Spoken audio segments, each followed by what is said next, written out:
Andrew, more takeaways from Trump's meeting with business leaders. What was the reception like? Well, it was interesting. I spoke to a number of the CEOs who were at that meeting yesterday, a number of whom, frankly, had been predisposed to President Trump, in fact, former President Trump. And they walked away from that meeting, I think, a bit disheartened, a bit questioning, I don't want to say his mental fitness, but questioning just how meandering, how in some cases, one said to me, he could not keep a thought straight. He would go in one direction and then he'd go in another direction, and that there wasn't really necessarily a through line to the way he spoke or what even he was talking about. I'm shocked. Well, not that shocked. Had a number of CEOs shaking their head, given that 1% of the total tax burden on the country is actually a huge number in terms of what is needed to support the revenue for this country. So nothing says happy 78th birthday than a bombshell report that even Republican business leaders are admitting that Trump cannot keep his thoughts straight and is losing his cognitive abilities, if he had any in the first place. Let me go back to the foreign policy. I say a lot of things about it, but it's whatever I say about it, it's real bad. But let me stay focused for just a second, if I may. But listen, guys, this is clearly just a fake news media at work. I mean, are you trying to tell me that his latest shark attack speech, Return of the Windmills, wasn't indicative of a sharp orator in his prime? This tremendously powerful battery, and the battery's now underwater, and there's a shark that's approximately 10 yards over there. By the way, a lot of shark attacks lately. Do you notice that? A lot of shark. I watched some guys justifying it today. Yeah, you know it's bad when not even an elegant British accent can make this sound any better. And I think too many of us have become immune to Donald Trump's ramblings. So I figured I would read a portion of his most recent speech. It bit off the young lady's leg because of the fact that they were not hungry, but they misunderstood who she was. These people are cray, he said. There's no problem with sharks, they just don't really understand. A young woman swimming now really got decimated, and other people too. A lot of shark attacks. So I said, so there's a shark 10 yards away from the boat, 10 yards or here. But as it turns out, former President Donald Trump's elliptical speaking style was not a big hit with a group of CEOs he recently met with, according to CNBC's Andrew Ross Sorkin, who was less than charitable in his description of CEOs in the room. Per a CNBC report, Trump met with roughly 80 CEOs to discuss, quote, taxes are going to be cut and business regulations will be curtailed if he is to be elected president. Amongst those in attendance were Apple CEO Tim Cook and JP Morgan Chase CEO Jamie Dimon. And according to Sorkin, not everyone was too impressed. I will say I was surprised. I spoke to a number of CEOs who I would say walked into the meeting being Trump supporter-ish or thinking that they might be leaning that direction, who said that he was remarkably meandering, could not keep a straight thought, was all over the map, and that they, which may be not surprising, but was interesting to me because these were people who I think might have been actually predisposed to him and actually walked out of the room less predisposed to him, actually predisposed to thinking this is not necessarily, as one person said, this may not be any different or better than a Biden thought if you're thinking that way. It was interesting. I spoke to a number of the CEOs who were at that meeting yesterday, a number of whom, frankly, had been predisposed to President Trump, in fact, former President Trump. And they walked away from that meeting, I think, a bit disheartened, a bit questioning, I don't want to say his mental fitness, but questioning just how meandering, how in some cases one said to me, he could not keep a thought straight. He would go in one direction and then he'd go in another direction, and that there wasn't really necessarily a through line to the way he spoke or what even he was talking about. At one point, and you described it earlier, he discussed his plans to bring the tax rate down from the corporate tax rate down from 21% to 20%. And apparently at some point in the meeting was asked about why he had chosen 20%.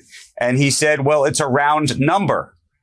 And I think that unto itself had a number of CEOs shaking their head, given that 1% of the total tax burden on the country is actually a huge number in terms of what is needed to support the revenue for this country. So while I do think that there are policies and major policy differences between President Biden and the former President Trump, and that many in the business community think ultimately that some of the policies that President Trump would enact may very well be better, at least for business, than the ones that President Biden has on offer. I think there was a concern about whether we were going to see a similar movie to the last presidency, where there were so many different issues that came up and made their jobs not easier, but ultimately harder. Which Sorkin then said himself he was surprised to learn, which prompts my instinctive response. How is it possible this surprises you? I mean, are we talking about the same guy here? A guy who suggested injecting bleach as a COVID combatant, thinks he's running against Obama, and windmills are simultaneously spreading cancer cells while killing whales, would have business leaders dumbfounded. I'd be more surprised as to the contrary. One stat before we go. Venezuela was very crime-ridden. They announced the other day 72% reduction in crime in the last year. You know why? They moved all their criminals from Venezuela right into the good old USA. And Biden let them do it. It's a disgrace. But, sir, where are those numbers coming from? I guess I get them from the papers in this case. I think it's a federal statement, or, well, they're coming actually from Venezuela. They're coming from Venezuela. We'll have to check on that. But, and I have to stress this, does this mean that all of a sudden the wealthiest people in America are going to shelve their support for Trump because he says dumb shite? Of course not. They couldn't care less how many immigrants he demonizes or cult followers he dehydrates, as long as his tax code he promised to implement is favorable to them. Which, of course, if his first term is any indicator, it will mean more tax cuts for the 1% at the expense of everyone else while tripling the national debt. But Kevin O'Leary, I think this is where it's going to go. Now, I was wondering, if he can't get to the Supreme Court, will you loan him the $460 million? You know, just to help, in order to protect America's name. This is, who did Donald Trump fight for the 4 years he was president? He accomplished two things: an extremist Supreme Court so that politicians, instead of women, would make decisions about abortion. And the second was a $2 trillion tax break, mostly for billionaires and millionaires and giant corporations.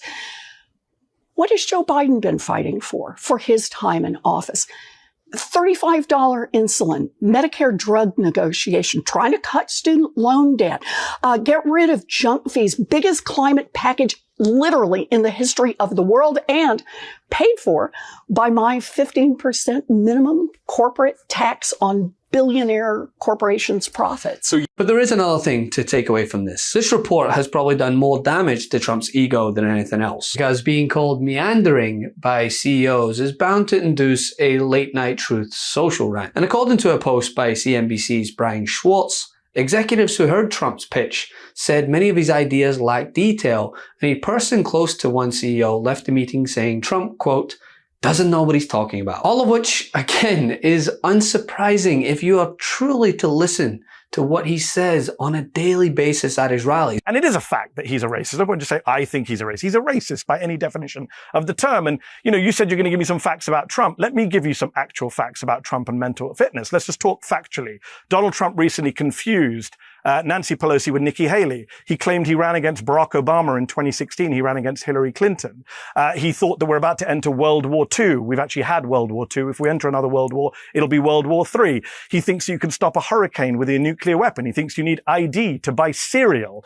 He thinks you can buy Greenland from Denmark. He thinks England and Great Britain are the same thing. He thinks that stealth bombers are literally invisible. He thinks that you can beat COVID by injecting disinfectant into your veins. The idea that this man should be allowed near a school board is absurd. The idea that he should be allowed near the White House, again, after everything we know about him, madness. And I get it. We've all grown complacent to his garbage. But not only does he struggle to complete a thought, he literally meanders from one subject to another, to the point that even the likes of Sean Hannity have to pull on the reins a little. But if we're going to play the gaffe game, let's play the gaffe game for a moment. And we have a man who is totally corrupt and the worst president in the history of our country, who is cognitively impaired. We would be in World War II very quickly if we're going to be relying on this man. A very big hello to a place where we've done very well, Sioux Falls. Thank you very much, Sioux Falls.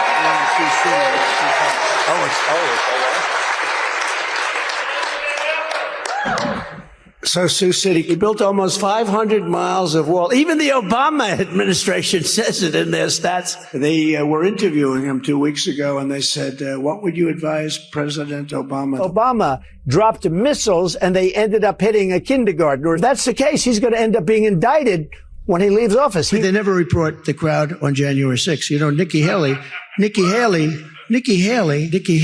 I wonder what Dr. Herr would have to say about all of that. Curious. So no, this is not surprising in the least. Nonetheless, it's important to remind the American people of the type of impression that Donald Trump is giving off. I have one idea. Okay, let's hear it. Okay, we'll play about 30 seconds of clips from Donald Trump himself. All of the evidence, everything, deleted and destroyed all of it, because of lots of things. Like Nikki Haley is in charge of security. Viktor Orban, anyone ever hear of him? He's probably like one of the strongest leaders anywhere in the world, and he's the leader of, right? He's the leader of Turkey. Enough! Send him to the big house, not the White House. Get the new exclusive tees, mugs, and stickers right now at store.MeidasTouch.com. That's store.MeidasTouch.com.